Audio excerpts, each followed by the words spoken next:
പ്രധാനമന്ത്രി നരേന്ദ്രമോദി നാളെ കേരളത്തിലെത്തുന്നു. കൊച്ചിയിൽ 3 പരിപാടികൾ അദ്ദേഹം പങ്കെടുക്കും. മറൈൻ ഡ്രൈവിൽ ധീവരസഭയുടെ ഗോൾഡൻ ജൂബിലി ആഘോഷങ്ങൾ പ്രധാനമന്ത്രി ഉദ്ഘാടനം ചെയ്യും. ഇന്ന് രാത്രി 10 മണി മുതൽ കൊച്ചി നഗരത്തിൽ ഗതാഗത നിയന്ത്രണം ഏർപ്പെടുത്തിയെന്ന് ഞങ്ങളുടെ ബ്യൂറോ പറയുന്നു. ആൻമരിയ സണ്ണി കൊച്ചിയിൽ നിന്ന് നേരിട്ട് ഈ വാർത്തയുടെ വിവരങ്ങൾ നൽകും. പറയൂ ആൻമരിയ.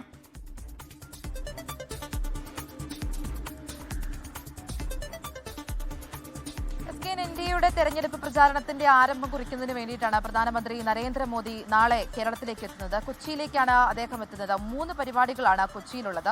രാവിലെ 11:30 നെടുമ്പാശ്ശേരി അന്താരാഷ്ട്ര വിമാനത്താവളത്തിലേക്ക് അദ്ദേഹം എത്തിച്ചേരും. അവിടെ നിന്ന് നേവൽ ഹെലിപ്പാഡിലേക്കായിരിക്കും എത്തിച്ചേരുക. അവിടെ വന്നിറങ്ങിയതിനു ശേഷം റോഡ് മാർഗം ആദ്യ പരിപാടി നടക്കുന്നത് അത് മറൈൻ ഡ്രൈവിലാണ് നടക്കുന്നത്. ധീവരസഭയുടെ ഗോൾഡൻ ജൂബിലി ആഘോഷമാണ് അവിടെ നടക്കുന്നത്. അദ്ദേഹം ആ പരിപാടിയിൽ പങ്കെടുക്കും. അവിടെ നിന്ന് മറ്റ് പരിപാടികൾ നടക്കുന്നത് കല്ലൂർ സ്റ്റേഡിയം ഭാഗത്താണ്. അവിടേക്ക് എത്തിച്ചേരും. അവിടെ വെച്ചിട്ടായിരിക്കും റോഡ് ഷോ ഉൾപ്പെടെയുള്ള NDയുടെ റോഡ് ഷോ ഉൾപ്പെടെയുള്ള കാര്യങ്ങൾ അവിടെ വെച്ചിട്ടാണ് നടക്കുന്നത്. തുടർന്ന് കേന്ദ്ര സർക്കാരിന്റെ ഔദ്യോഗിക പരിപാടിയും ഈ കല്ലൂർ സ്റ്റേഡിയത്തിൽ നടക്കും. അവിടെ വെച്ചിട്ട് കേന്ദ്ര സർക്കാരിന്റെ വിവിധ വികസന പദ്ധതികളുടെ ഉദ്ഘാടനം അവിടെ വെച്ചായിരിക്കും നടക്കുന്നത്. അത് റെയിൽവേയുടെയും BPCLന്റെയും ഒക്കെയാണ് നിരവധി പദ്ധതികളുടെ ഉദ്ഘാടനം നടക്കുന്നത്. അതിനുശേഷം NDOയുടെ യോഗത്തിലും അദ്ദേഹം പങ്കെടുക്കും. NDOയുടെ തെരഞ്ഞെടുപ്പ് പ്രകടന പത്രികയും അദ്ദേഹം പുറത്തിറക്കും. നിരവധി വികസന പദ്ധതികൾ അദ്ദേഹം പ്രഖ്യാപിക്കുമെന്നുള്ള ഒരു പ്രതീക്ഷയിൽ കൂടിയാണ് കേരളമുള്ളത്. കാരണം തദ്ദേശ തെരഞ്ഞെടുപ്പിന് ശേഷം ആദ്യം അദ്ദേഹം തിരുവനന്തപുരത്തേക്കാണ് എത്തിയിട്ടുണ്ടായിരുന്നത്. തിരുവനന്തപുരത്ത് എത്തുന്ന സമയത്താണ് എങ്കിൽ പോലും വിവിധമായിട്ടുള്ള പദ്ധതികൾ അദ്ദേഹം കേരളത്തിന് വേണ്ടി പ്രഖ്യാപിക്കും എന്നൊരു പ്രതീക്ഷ ഉണ്ടായിരുന്നെങ്കിൽ പോലും പ്രതീക്ഷിച്ച രീതിയിലുള്ള വൻപൻ പ്രഖ്യാപനങ്ങളൊന്നും ആ സമയത്ത് ഉണ്ടായിരുന്നില്ല.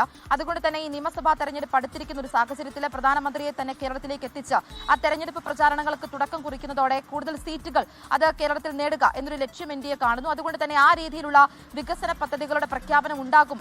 എന്തൊക്കെയാണ് കേരളത്തിലേക്ക് മാറ്റിവെച്ചിരിക്കുന്നത് തുടങ്ങിയ കാര്യങ്ങളെല്ലാം അദ്ദേഹം പറയും എന്നാണ്, അദ്ദേഹത്തിന്റെ പ്രസംഗത്തിൽ പറയുമെന്നാണ് നമ്മൾ പ്രതീക്ഷിക്കുന്നത്. അങ്ങനെ തന്നെയാണ് കേരളവും പ്രതീക്ഷിക്കുന്നത്. ഈ രീതിയിലുള്ള വികസന പദ്ധതികൾ ഉണ്ടാകും. ഈ പ്രധാനമന്ത്രിയുടെ വരവ് പ്രമാണിച്ചുകൊണ്ട് തന്നെ നിരവധിയായിട്ടുള്ള നിയന്ത്രണങ്ങളും കൊച്ചി നഗരത്തിൽ ഏർപ്പെടുത്തിയിട്ടുണ്ട്. ഇന്ന് വൈകിട്ട് മുതലായിരിക്കും ആ ഗതാഗത നിയന്ത്രണങ്ങൾ ഉണ്ടാവുക. രാത്രി 10 മണിക്ക് ശേഷം ഈ ഭാരവാഹനങ്ങളൊന്നും നഗരത്തിലേക്ക് പ്രവേശിക്കരുത് എന്നുള്ള നിർദ്ദേശം അത് പോലീസും അതോടൊപ്പം തന്നെ MVD ഉൾപ്പെടെയുള്ള ആളുകൾ നൽകിയിട്ടുണ്ട്. നാളെ രാവിലെ മുതൽ നഗരത്തിന്റെ വിവിധ ഭാഗങ്ങളിലേക്ക്, അതായത് പ്രധാനമന്ത്രി എത്തുന്ന മറൈൻ ഡ്രൈവ്, കല്ലൂർ സ്റ്റേഡിയം ഭാഗങ്ങളിലേക്കുള്ള ഗതാഗതത്തിനും നിയന്ത്രണങ്ങൾ ഉണ്ടാകും.